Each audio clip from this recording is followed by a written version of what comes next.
Ya, yang pertama tentu kami menyesalkan diskon besar-besaran yang dihasilkan oleh Majelis Hakim Mahkamah Agung dalam konteks putusan kasasi. Dan kalau kita mencermati secara lebih mendalam sebagaimana diskursus di tengah masyarakat, hal-hal yang menjadi memperingan hukuman itu terlalu absurd atau tidak masuk akal. Mengapa? Karena yang berhak menilai kinerja dari menteri dalam hal ini adalah presiden atau masyarakat, bukan justru majelis hakim. Benar tadi kata Mbak Putri, kalau kita mengacu pada pasal 52 KUHP, tentu seseorang yang memiliki jabatan atau pejabat publik melakukan praktik korupsi atau kejahatan, hukumannya harusnya diperberat sepertiga, bukan justru dikurangi seperti yang terlihat hari ini. Selain dari itu, putusan tersebut juga mengatakan akibat peraturan yang dikeluarkan itu mensejahterakan masyarakat. Tentu ini sangat mudah untuk dibantah dan dikritisi. Melakukan praktik korupsi di tengah kesengsaraan masyarakat ketika menghadapi wabah pandemi COVID-19. Jadi di mana logika dari putusan itu dapat diterima oleh masyarakat, sehingga wajar jika masyarakat mengkritik putusan tersebut. Hukum di negeri berdebah. Aziz Syamsuddin dapat remisi Idul Fitri. Gimana maling mau kapok, hukumannya aja ringan? Aziz Syamsuddin dapat remisi Idul Fitri. cnnindonesia.com. Bekas Wakil Ketua DPR Aziz Syamsuddin mendapat remisi Hari Raya Idul Fitri 2022. Terpidana kasus suap mantan penyidik KPK itu mendapat pemotongan hukuman sebanyak 15 hari. Sementara bekas Menteri Kelautan dan Perikanan Edi Prabowo yang juga menghuni lapas ini tak mendapat remisi lebaran. Bagi yang sudah memenuhi persyaratan diusulkan dan mendapat remisi di Hari Raya Idul Fitri, ada 1.112 semuanya yang mendapat, kata Kepala Lapas Kelas EA Tangerang Asep Sunandar saat dihubungi Senin, dikutip dari detik.com. Asep mengatakan Aziz mendapat remisi karena sudah 6 bulan menghuni lapas Tangerang. Sementara Edi tak mendapat remisi karena belum 6 bulan berstatus sebagai penghuni lapas. Edi Prabowo kan belum 6 bulan. Kalau Aziz kan udah 6 bulan atau menjadi penghuni lapas. Dapatlah 15 hari dia, ujarnya. Asep memberikan Edi Prabowo bisa mendapat remisi pada Agustus nanti. Namun, ia belum dapat memastikan berapa lama remisi akan diterima Edi. Wah, belum kita hitung ya. Kan udah pasti ini kalau diremisi umum kemungkinannya dapat ya. Belum kita hitung ya, masih jauh Agustus. Ini masih Mei katanya. Diketahui, Aziz baru 2 bulan menghuni lapas Tangerang jika dihitung dari waktu eksekusi yang dilakukan KPK. Politikus Golkar itu dikirim ke lapas pada awal Maret 2022. Eksekusi dilakukan berdasarkan keputusan pengadilan Tipikor pada PN Jakarta Pusat. Selain pidana badan, Aziz juga dikenakan hukuman tambahan, yakni pencabutan hak untuk dipilih selama 6 tahun.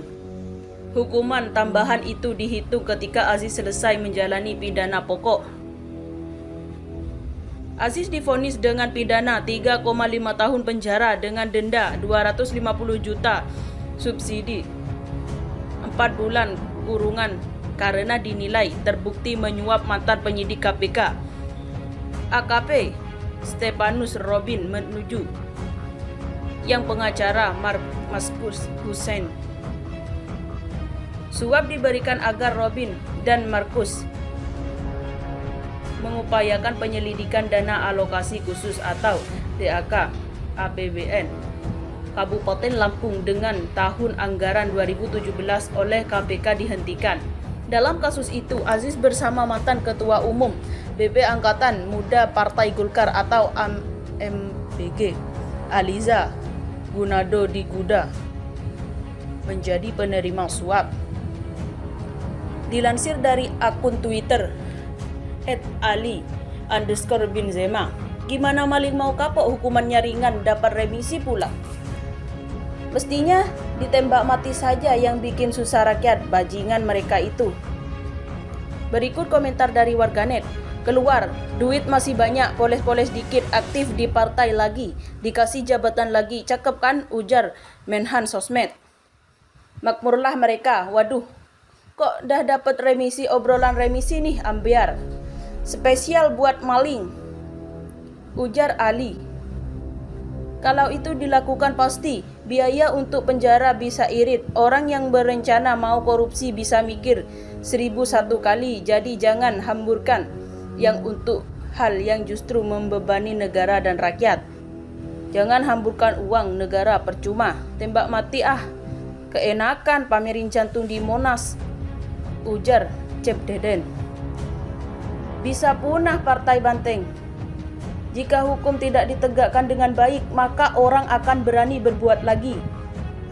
Kok udah dapat remisi, enak ya jadi koruptor. Habib Rizik dapat remisi juga kah? Di dunia aman, tapi gak lupa ada penghakiman dan akhirat. Masalahnya yang jadi maling itu yang sekolam jadi. Digantung saja supaya mati pelan-pelan dan merasakan kepedihan penderitaan, ujar Tetuku. Negeri atau Wakanda berdebah membuat semakin semangat untuk korupsi. Kalau baca beritanya, belum 6 tahun bulan, tapi petugas bilang sudah 6 bulan, makin ngaco. Bonus buat kelompok garong. Aziz harusnya dihukum mati, usut sampai ke akarnya. Semua ada waktunya, ujar Matong. Kong kali kong para maling, ditato di jidatnya koruptor. Koruptor harusnya hukum mati, ujar butuh_keadilan. Jangan begitulah bro, kalau ditembak mati habis tuh mak banteng, Jokodok, Gluhut, Gendro, laknat di Dwirwir, Muldoko, dan semua dukungannya. Kan mereka penggarong negeri ini bro, ujar Traveler. Kalau benteng bubar, 270 juta rakyat selamat. Hukum ringan, remisi, tentu tidak gratis, semua bermain dengan uang, kata. Korupsi sekarang sudah tidak terkendali. Ompak-ompakan, gila-gilaan ya, ini rezim paling bobrok. Akibat pemilu curang, full curang, ujar Prang Bakat. Putusan hukum buat koruptor emang cuman formalitas aja kali ya. Isu radikal pasti hoax banget, karena orang Indonesia lebih termotivasi buat jadi koruptor, ujar FT. Walaupun katanya kegiatan maling uang rakyat akan terus subur jika menangkap, menyidang dan memutuskan, sama dengan maling juga, ujar Putra. Terima kasih telah kunjungi channel ini. Kami hanyalah sebatas menginformasikan, Andalah yang memutuskan.